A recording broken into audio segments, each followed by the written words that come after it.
दोस्तों सावन का महीना आरंभ हो चुका है और भगवान भोलेनाथ के भक्त दूर दूर से गंगा जल लेकर आएंगे और भगवान भोलेनाथ के शिवलिंग पर जल चढ़ाएंगे।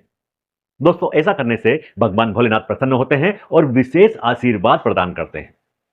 दोस्तों यदि इस जल में 5 मुख्य चीजें मिला ली जाएं तब यह अत्यंत ही विशेष हो जाता है और भगवान भोलेनाथ की विशेष कृपा दृष्टि हमें प्राप्त होती है। यदि इस जल में गंगा जल की कुछ बूंदें मिला ली जाएं तब यह जल गंगा जल के समान हो जाता है। ऐसा करने से भगवान भोलेनाथ अति प्रसन्न होते हैं और हमें सभी ग्रहों के दोषों से मुक्ति मिलती है और हमारे जीवन में सकारात्मक ऊर्जा प्रवाहित होती है। दोस्तों यदि इसी गंगा जल में गाय का कच्चा दूध मिला लिया जाए तब हमें मानसिक शांति मिलती है, पारिवारिक सुख में वृद्धि होती है और गृह क्लेश से भी मुक्ति मिलती है। और यदि इस जल में शहद मिला लिया जाए तब इससे भोलेनाथ तो प्रसन्न होते ही हैं, इसके अलावा हमारे जीवन में जो भी बाधाएं चली आ रही हैं उनसे हमें मुक्ति मिलती है। इसी के साथ करियर में उन्नति के रास्ते भी खुल जाते हैं।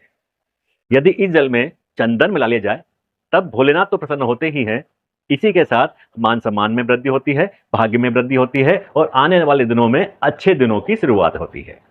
और यदि इस जल में दही मिला लिया जाए तो इससे भगवान भोलेनाथ तो प्रसन्न होते ही हैं, इसी के साथ हमारे वैवाहिक जीवन में जो भी परेशानियां चली आ रही हैं उनसे हमें मुक्ति मिलती है, हमारे जीवन साथी के साथ हमारे संबंध मजबूत बनते हैं। इसके अलावा आर्थिक क्षेत्र में भी हमारी परेशानियां दूर होती है।